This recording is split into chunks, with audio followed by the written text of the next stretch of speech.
जी नाज़रीन, मेंढर के सखी मैदान पाटाकस में एक हादसा है जो इस समय रोनमा हुआ है। तेज और मूसलाधार बारिश की वजह से नाले में पानी उफान पर था और एक टिपर जो कि क्रैशर से बजरी लेकर मनकोट की जानब जा रहा था, लेकिन पाटाकस नाले में है जो वो हादसे का शिकार हो गया क्योंकि पानी इतना ज़्यादा था कि ड्राइवर को ये समझ नहीं आई कि रोड कहाँ है और नाला कहाँ है।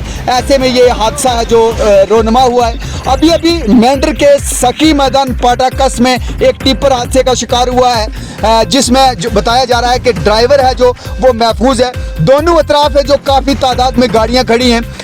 इस नाले में पानी आने की वजह से है जो और लोगों को काफ़ी परेशानी का सामना करना पड़ रहा है। जी नाज़रीन, ये एक हादसा मेंढर सखी मैदान पाटाकस नाले में।